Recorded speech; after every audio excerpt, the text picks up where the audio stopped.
अस्सलाम वालेकुम, this is Mustafa Ahmed Mirchawala from Mirchawala's hub of accountancy. अच्छा, अगर हम गौर करें तो हमारी पूरी कौम इस वक्त एक ही परफॉर्मेंस इंडिकेटर के पीछे पागल हुई हुई है और वो है एक्सचेंज रेट। आप जाके कोई भी शोज़ देख लें, 7 से 11 बजे तक के जितने प्रोग्राम देख लें, नॉर्मली इसी टॉपिक पे घूम फिर के बात हो रही होती है। और अफसोस के साथ जो बात करने वाले लोग भी होते हैं वो भी इकोनॉमिक्स के एक्सपर्ट नहीं होते। कुछ होते हैं पॉलिटिकल एक्सपर्ट होते हैं जिनको पॉलिटिक्स की नॉलेज होती है, लेकिन हर बंदे की बस की बात नहीं है कि इकोनॉमिक्स पे बात कर सकें। और सवालात भी ऐसे हो रहे होते हैं कि बाकायदा डॉलर का रेट प्रिडिक्ट किया जा रहा होता है, जो बड़े बड़े एनालिस्ट के लिए भी इस वक्त प्रिडिक्ट करना बहुत मुश्किल है। तो सवाल ये है कि पूरी इकोनॉमी, पूरा मीडिया इस एक्सचेंज रेट के पीछे क्यों पड़ गया है। उसकी वजह यह है कि एक्सचेंज रेट अमीर का प्रॉब्लम है, और हम सब जानते हैं जो प्रॉब्लम अमीर आदमी का प्रॉब्लम होता है वही असल प्रॉब्लम होता है, गरीब का प्रॉब्लम नहीं होता। मैं आपको मिसाल देता हूँ, क्लाइमेट चेंज की वजह से दुनिया में बहुत अरसे से क्लाइमेट चेंज का असर हुआ है। आप ब्लैक कंट्रीज़ में देखें, अफ्रीकन, कितने हज़ारों लाखों लोग मर गए, किसी को कुछ भी नहीं हुआ।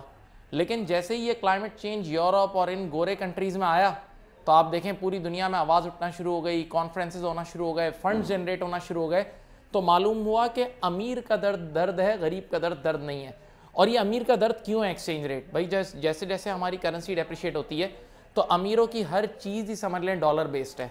उनकी हॉलीडेज़ डॉलर बेस्ड है, उनका फूड इवन डॉलर बेस्ड है, उनके कपड़े ब्रांडेड डॉलर बेस्ड है, उनकी घड़ियाँ ब्रांडेड डॉलर बेस्ड हैं, उनके बच्चों की एजुकेशन, फॉरेन एजुकेशन के लिए इतने वो सब डॉलर बेस्ड हैं, उनकी गाड़ियाँ डॉलर बेस्ड हैं। तो अमीरों को तकलीफ होती है डॉलर एक्सचेंज रेट की वजह से। इस वजह से इतना शोर मचाया जाता है।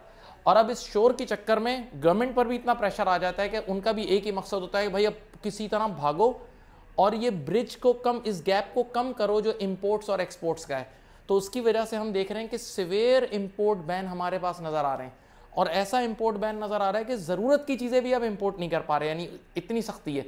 आप ज़रा जाके पूछें जो इंपोर्टर्स हैं कि एलसी खोलना कितना मुश्किल हो गया है, और एक एक ट्रांजैक्शन को स्क्रूटनाइज ये लोग कर रहे हैं, नहीं एक एक ट्रांजैक्शन बाय ट्रांजैक्शन। यानी ये लिबरल इकोनॉमी का कैरेक्टरिस्टिक नहीं है, एक आज़ाद इकोनॉमी का ये कैरेक्टरिस्टिक नहीं है कि आप एक एक ट्रांजैक्शन को स्क्रूटनाइज करें। और देयर इज नो पॉलिसी, यानी एडहॉक बेसिस पे अचानक से डिसीजन चेंज हो जाता है, फला बंदे की इन्फ्लुएंस आ गई, चलो यार इस ट्रांजैक्शन को अप्रूव कर दो, इसको रोक दो। तो इसमें सब सफ़र कर रहे हैं, इवन जो बेचारे रॉ मटेरियल इंपोर्ट कर रहे हैं या जो टेक्सटाइल वाले हैं, जो मशीनरीज या उसके स्पेयर पार्ट्स इंपोर्ट कर रहे हैं, वो सब सफ़र कर रहे हैं। अब ज़रा देखें इसके इम्पैक्ट क्या होंगे, इसके असरअंदाज देखें। जब इंपोर्ट पर आप इतना बड़ा बैन डाल रहे हैं तो हमारे यहाँ एक बहुत बड़ा टैक्स हम इंपोर्ट लेवल पे, इंपोर्ट लेवल पर ही हम टैक्स कलेक्ट करते थे, तो वह सारा टैक्स भी ज़ाया हो जाएगा। अच्छा सोचो, जब हम इंपोर्ट बैन कर रहे हैं तो ऐसी सूरत हाल में इंपोर्टेड चीज़ें महंगी होंगी, और हमारी इकोनॉमी इंपोर्ट बेस्ड है, तो ऐसी सूरत हाल में इन्फ्लेशन और बढ़ेगी। अच्छा, इसको एक और बात समझें, देखें हमारे मुल्क में बहुत सारे बिजनेसेस इंपोर्ट बेस्ड हैं, तो एकदम इंपोर्ट कम करना, इंपोर्ट को ख़त्म करना, ये कोई इतना आसान काम नहीं है। इसको यूँ सोचें कि एक बंदा रूटीन शराब पी रहा हो, एक्सट्रीम लेवल पे शराब पीता हो, आप उसको एकदम जीरो शराब पे ले आए, मर जाएगा भाई। तो आपको पता है उसका एक प्रोसेस है कि उसको आहिस्ता आहिस्ता छुड़वानी है। अच्छा, यहाँ एक और बात, अफसोस के साथ हमारे यहाँ अगर आपको कुछ एक्सपोर्ट करना हो ना तो उसके लिए भी इंपोर्ट करना होता है। भाई आपको मशीनरीज इंपोर्ट करनी होती है, रॉ मटेरियल, तो इंपोर्ट बैन का इम्पैक्ट अल्टीमेटली एक्सपोर्ट्स के वॉल्यूम पर भी पड़ेगा। अच्छा, और कहानी सुने, जब हम देख रहे हैं कि करेंसी डिवैल्यू हो रही है तो इसका मतलब हर चीज़ की कॉस्ट बढ़ रही है। बिजनेसमैन जो इंपोर्ट कर रहा है उसके लिए कॉस्ट बढ़ रही है, और इंपोर्ट बैन की वजह से भी समझ लें कॉस्ट बढ़ रही है। फिर एनर्जी प्राइसेस, जो इलेक्ट्रिसिटी की प्राइसेस है, बेतहाशा बढ़ चुकी हैं, हम जानते हैं रॉकेट हाई है, यानी मैं बयान नहीं कर सकता वो। तो इस वजह से कॉस्ट ऑफ प्रोडक्शन हमारी, एक आम आदमी, एक बिजनेसमैन के लिए कॉस्ट ऑफ प्रोडक्शन बढ़ रही है, यानी हर चीज़ की कॉस्ट बढ़ रही है। लेकिन जब वो सेल करने जाता है तो मार्केट में दम ही नहीं है, वो प्राइस आगे फॉरवर्ड नहीं कर सकता। तो कई बार तो मार्केट में दम ही नहीं है, और कई जगह गवर्नमेंट की रेगुलेशंस हैं। कुछ सेक्टर में price, final selling price government decide करती है, जैसे फार्मा सेक्टर। और अभी आपके सामने रीसेंट पैनाडोल की एग्जांपल है कि पैनाडोल वालों ने शायद 1 रुपया पूरे पत्ते पे, कंप्लीट पे 1 रुपया सिर्फ बढ़ाने की बात की थी, और वो उसको अप्रूवल नहीं मिला, तो उसकी वजह से उन्होंने पैनाडोल की प्रोडक्शन ही कम कर दी। तो हम देख रहे हैं कि कितने लोग जो ऐसे हैं जो अब वो इंपोर्टेड टेलेनॉल ले रहे हैं और दूसरी प्रोडक्ट ले रहे हैं जो उससे बहुत महंगी है, 1500-2000 रुपये की है, जहाँ 13-14 रुपये का एक पत्ता मिलता था, उसकी जगह लोगों को अलग लेनी पड़ रही है। लेकिन आप ये भी देखें कि जब हम किसी चीज़ को, हमारे यहाँ फार्मा पे बहुत प्राइस रेगुलेशन है ना, तो जब हम प्राइस रेगुलेशन बहुत ज़्यादा रखते हैं तो हमारी क्वालिटी कितनी कॉम्प्रोमाइज़ होती है।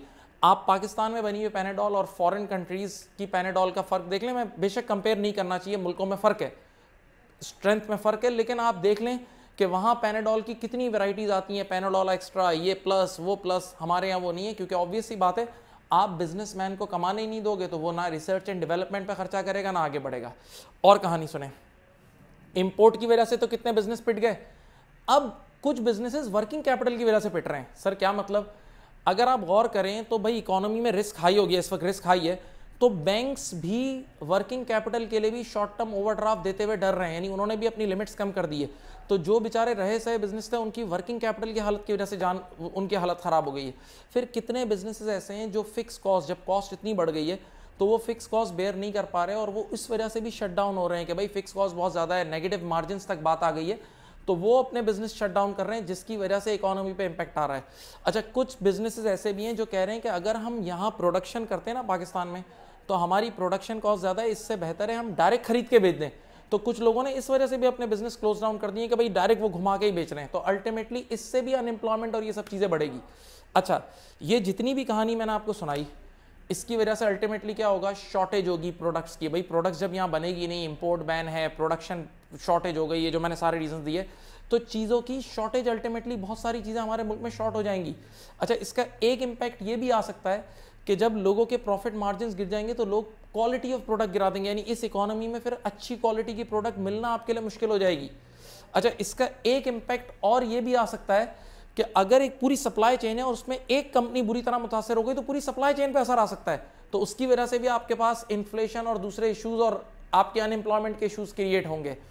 यहाँ पर एक और बड़ा अहम बात है, जब इंपोर्ट बैन तेज हो गया, इंपोर्ट्स कट डाउन हो गए, प्रोडक्शन कम हो गई, तो अल्टीमेटली गवर्नमेंट का टैक्स भी तो कटेगा, गवर्नमेंट को टैक्स भी तो कम कलेक्ट होगा।